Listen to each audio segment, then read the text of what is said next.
Olá, estamos aqui. Vamos dar continuidade ao estudo da fatalidade, dos casos de fatalidade em nossa vida, dentro do estudo da Lei de Liberdade, que está contida no Livro dos Espíritos. Hoje, nós vamos comentar, por exemplo, os costumes sociais não obrigam frequentemente um homem a seguir tal caminho ou outro? Será que é isso mesmo? Será que nós estamos obrigados a seguir determinados caminhos? Ou esses caminhos são escolhas nossas? Depois da vinheta, a gente comenta. Até lá. Começa agora o programa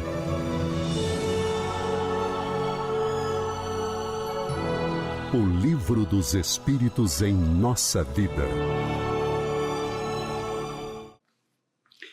Alcir Almeida, seja bem-vindo, meu amigo. Obrigado, Ricardo. Obrigado a cada um de vocês que nos acompanham diretamente aí dos seus lares, dos seus locais de trabalho. É muito bom estar aqui com vocês, é muito bom compartilhar os conteúdos que esse livro nos oferece. Realmente, Livro dos Espíritos em Nossa Vida é sempre um foco de luz. Forte abraço a cada um de vocês. Alcir, no programa anterior, nós comentamos a questão da fatalidade em função das nossas escolhas. E hoje o assunto não vai ser diferente. Não.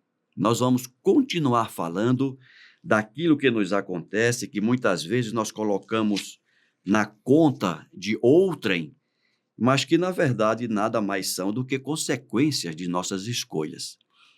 Na questão 863, o Kardec fez a seguinte pergunta, olha só. Essa pergunta é pesada. Os costumes sociais não obrigam frequentemente um homem a seguir caminho antes que outro, e não está ele submetido ao controle da opinião pública na escolha de suas ocupações? O que se chama o respeito humano não é um obstáculo ao exercício do livre-arbítrio? Uau! Olha que pergunta interessante. Essa pergunta é filosófica. De onde o Kardec tirou isso? Olha, Agora eu já respondo. Ele tirou da nossa realidade, sim, observando sim. o dia a dia. E se naquela época o Kardec já percebeu essa prática, hoje em dia ela me parece mais nítida. Mais nítida, mais forte, mais nítida. Olha só, eu vou falar um aparente paradoxo. Mais nítida, mais forte e mais subreptícia. É verdade. Os instrumentos de pressão social, eles são subliminares até. Ou seja, como ela é mais subreptícia, isso significa que nós estamos, agora eu vou usar uma palavra forte, mas eu acho que vale, estamos cada vez mais fingidos. É um fato. Mas vocês que não estão entendendo essa conversa, deixa eu fazer uma consideração aqui.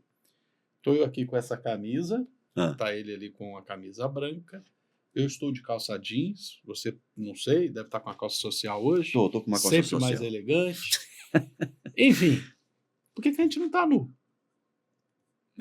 Por que a gente não está nu? A Bíblia não disse quando Adão e Eva pegaram uma folha de parreira para cobrir suas partes, eles não foram contra a mensagem do Divino Pai? Mas por que? E a gente continua cobrindo o corpo, a gente continua cobrindo as partes pudendas. A nossa nudez? A nossa nudez? Ora bolas, por que a gente faz isso? Deus não disse lá que a gente deveria andar nu? Ora, é uma convenção social, né? Uhum. E o fato de se andar com uma camisa e com uma calça, o homem, e não um kilt, por que a gente não usa kilt? O que é o kilt? Kilt é aquela sainha do escocês. Ah, aquilo é kilt o nome Kilt o nome tá. daquele negócio. Por que a gente usa calça e não usa aquilo? Por que a gente está, você com essa camisa polo e eu com essa camisa, e a gente não está com uma regata? Pois Uma camisa regata, um short, né? Por quê? São convenções sociais. Né? Se a gente começar a aparecer de regata e começar a aparecer de bermuda e chinelão aqui, e começar a usar uma linguagem diferente, a primeira coisa que vocês vão perguntar, vem cá, isso aí é papo espírita mesmo? Isso é um programa espírita. Exatamente. Existe uma percepção de como deve ser, né? Do dever ser. Existem, sim, convenções sociais. Porque convenção a gente poderia perfeitamente, né? Tem uma cena daquele filme Butch Cassidy and Sundance Kid, que os dois estão nus dentro de uma banheira, né? Uhum. Teoricamente, por favor, é só teórico, a gente poderia estar fazendo com 2 banheiras aqui, os dois peladão, fazendo um programa. Em nada mudaria o conteúdo da mensagem. A parte moral, a É. parte intelectual, a parte estética, não. Exatamente. Parte estética, não. Mas o conteúdo seria o mesmo. O valor moral do que estamos ou não falando é o mesmo. Mas a forma não seria A forma compatível a forma não é compatível com o quê? com os valores morais. Com os valores... Que valores morais? Não, valores morais não. Valores sociais. Os valores sociais. Porque moral eu já ia te perguntar, o que tem por verdade. detrás? Seriam os valores éticos. Valores éticos que vêm de uma outra estruturação que diz que você tem que andar vestido. Isso, em função dos valores sociais, Mas dos valores morais. Não é um valor cristão. Não, exatamente. Não é uma questão de ética cristã, né? Não é um valor moral, é um valor social. Então existe sim, é um fato, que nós, para vivermos, temos que nos submetermos a regras que são consideradas adequadas. E aí voltemos àquela nossa discussão de o que é ético, o que não é ético, o que é moral, o que é imoral, o que é um valor aceito, o que é um valor não aceito. Então existe sim uma pressão social sobre todos os indivíduos, né? Uhum. Vamos falar de coisas mais compreensíveis para o nosso pessoal aqui. Um homem na sociedade brasileira, um homem jovem, solteiro, que tem muitas namoradas, é considerado um valor. Uau, o cara sobe, né? Sobe o cartaz dele. Agora, uma jovem que tenha vários namorados, coitada, já perdeu o valor. Não que ela perdeu o valor percebido é menor. Bem dito. Ela continua sendo a mesma pessoa, mas a percepção daquilo ali é diferente. Então, a gente tem que admitir isso. Existe, sim, uma realidade social, uma realidade de convivência da vida de relação. Até onde nós aceitamos isso e a partir de qual ponto que eu digo, epa, para aí, isso eu não aceito mais. Uhum. Exemplo. Eu reconheço que todos nós, seres humanos, nascemos em 2 sexos.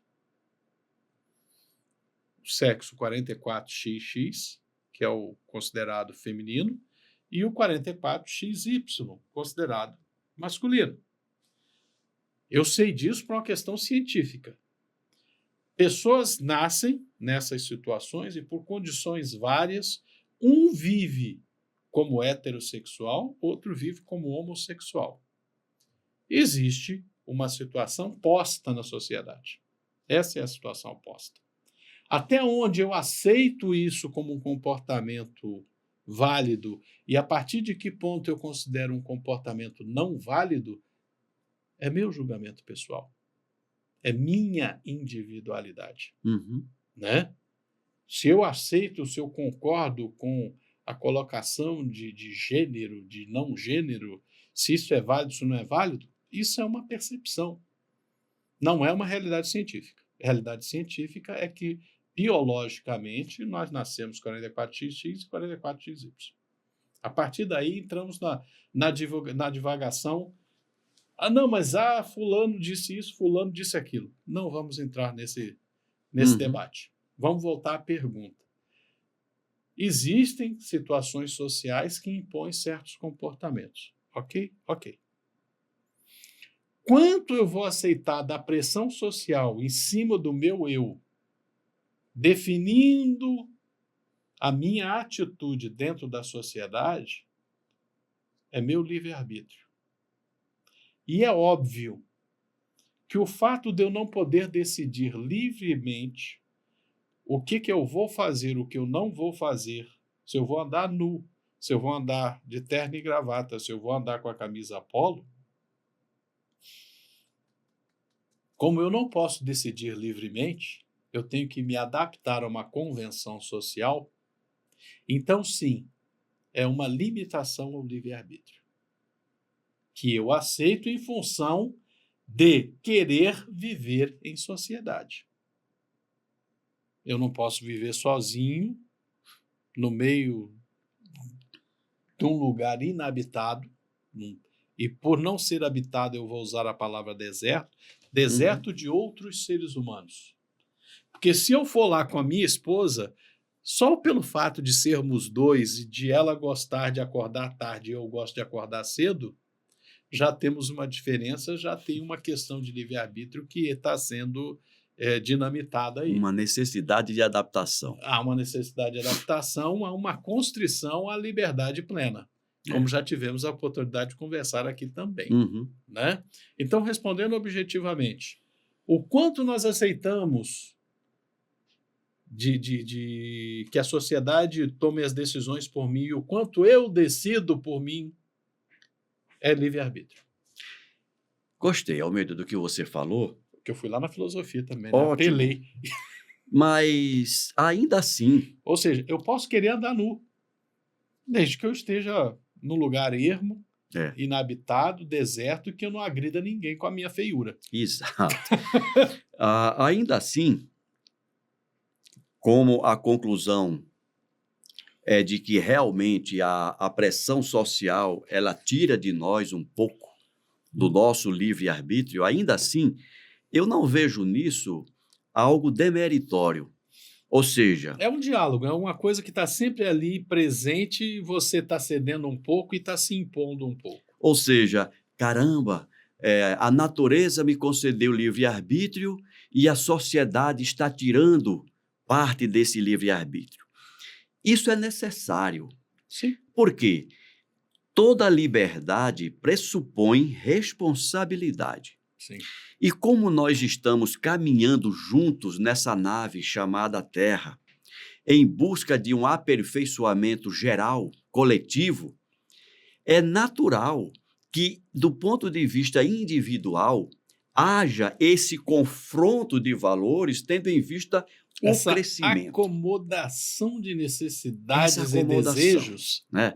Então, por exemplo, se não houvesse a pressão social, talvez, é provável que não haveria sociedade. Que nós fizéssemos coisas reprováveis. É provável que nós fizéssemos coisas reprováveis. É que aquela coisa, eu não consigo enxergar numa vida coletiva cada um fazendo o que quer. Não tem como. Não tem como. Né? A anarquia é um conceito teórico. Só existe na teoria.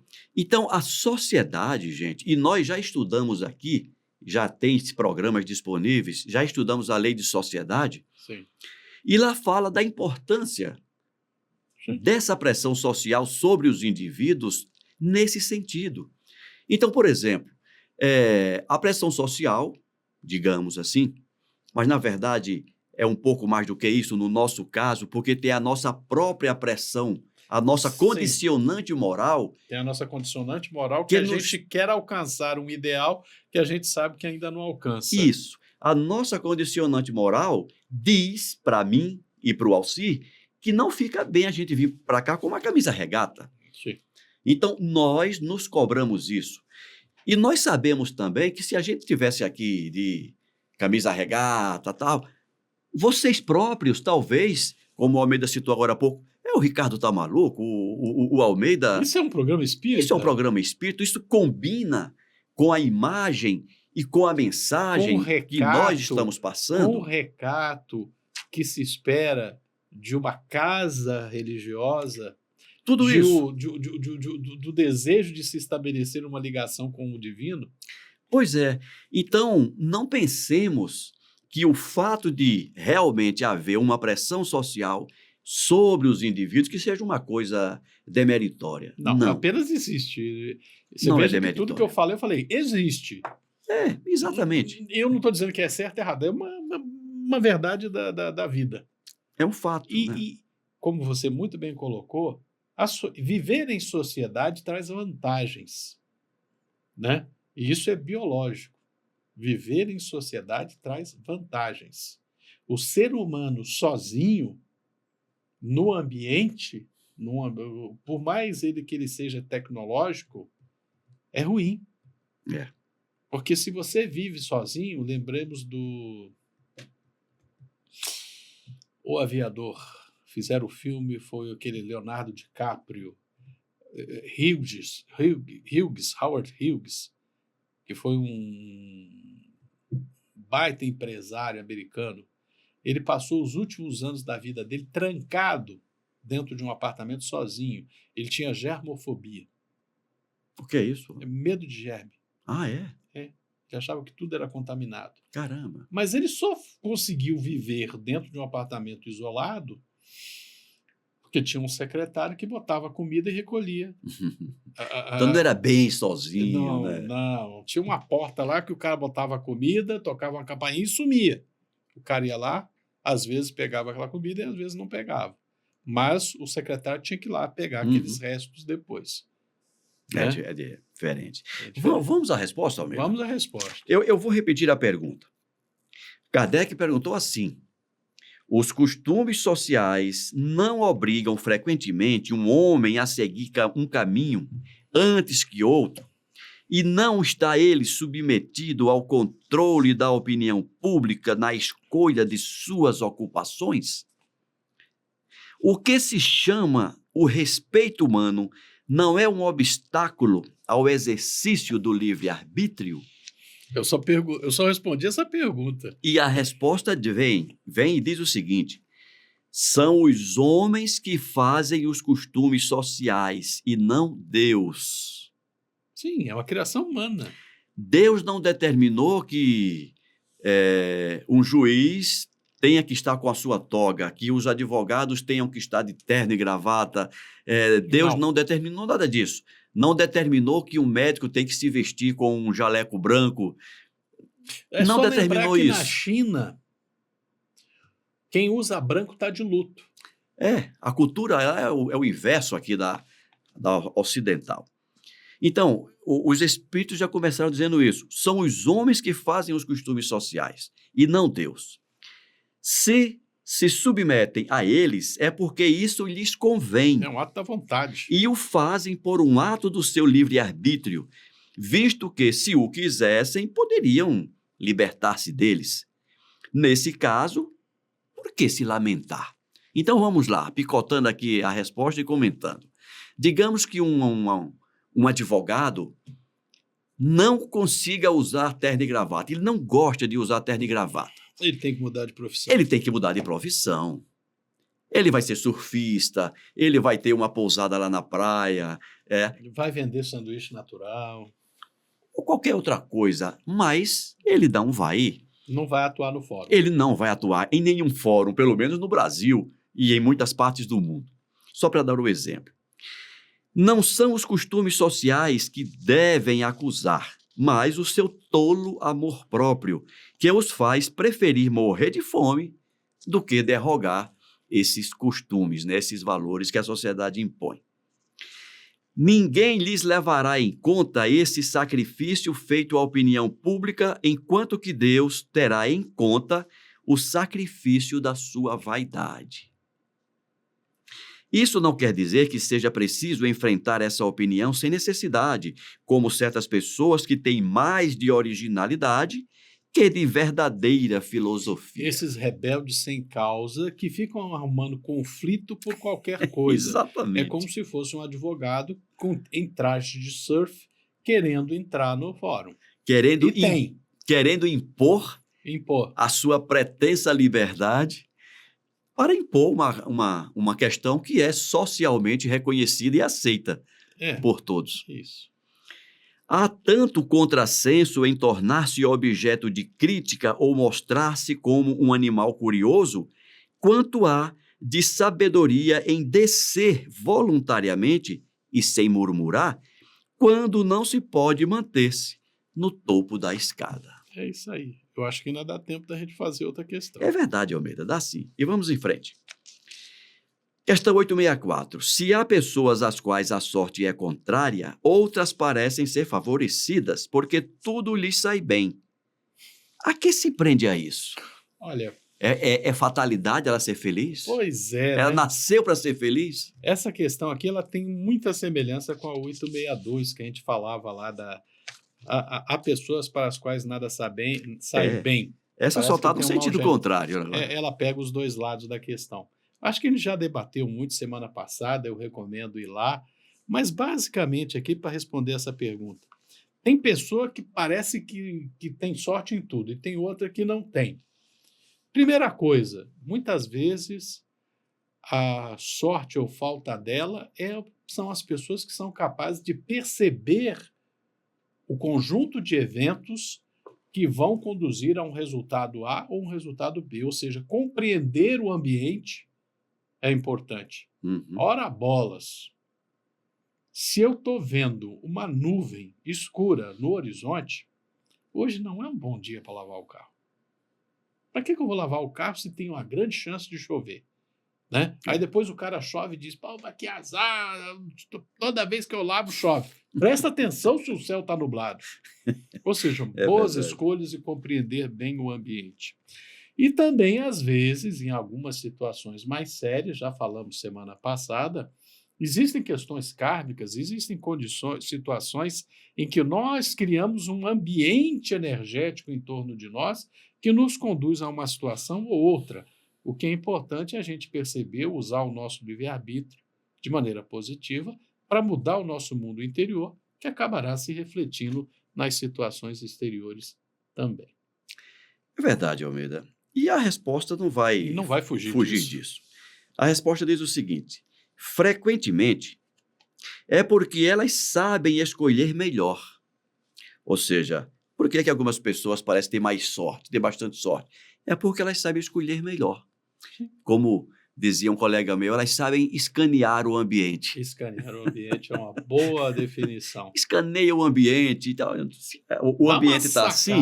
Dá uma sacada eu boa. vou por aqui, que eu acho que vai dar melhor por aqui. E outras pessoas não, que vão desarvoradamente, sem perceber, sem ler o ambiente, e aí batem com a realidade. Batem com a realidade. Continuando.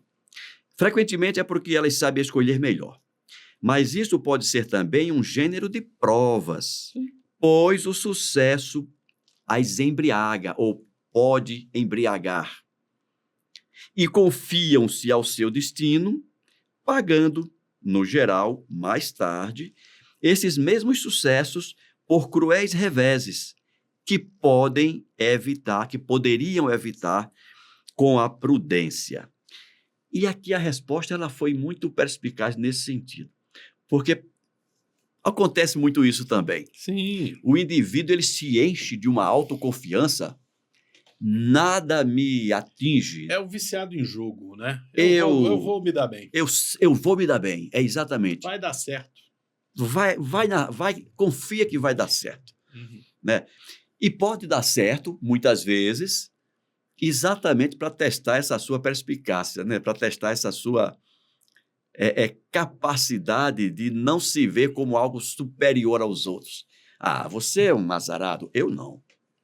Você pode fazer as coisas com muito cuidado, porque eu não, eu simplesmente faço e eu sei que vai dar certo. E aí, como a gente diz, um dia a casa cai.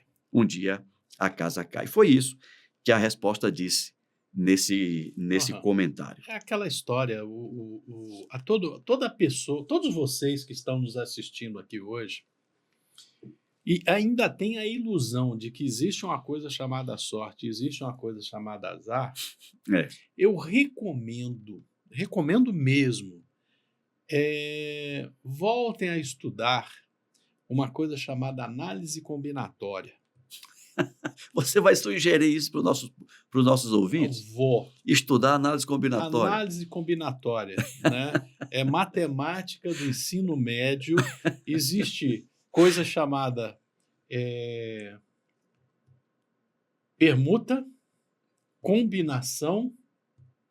Tem permuta, combinação, e tem uma terceira que eu não vou lembrar aqui agora o nome, né? Uhum. Que explica, caramba, você pega um dado. O dado tem 6 faces. Se você joga um dado para cima, uma das 6 vai ser o resultado. É um sexto. Certamente. Você pega uma moeda, né? Aham. Você joga ela para cima, ou vai dar cara ou vai dar coroa. Dificilmente Primeiro ela vai em cair pé. na vertical. Difícil, assim. às vezes acontece. E até é desprezível. E né? depende do terreno também onde ela vai Depende do cair. terreno, depende da É. superfície onde cai e tudo mais. Gente, esse negócio de sorte e azar é criação do homem e criação de marketing para vender título de loteria. Rapaz, eu não esqueço Eu ouvi, não sei. Aliás, eu ganho toda semana na loteria, não sei se você sabe. É mesmo, não. Eu não jogo. Então, toda semana eu ganho um pouquinho. Você pelo menos deixa de gastar ali.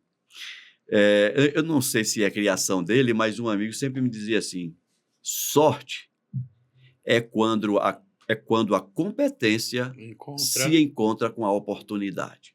Sim. Então, se você está sempre se preparando para determinada oportunidade, quando ela chega, você está pronto.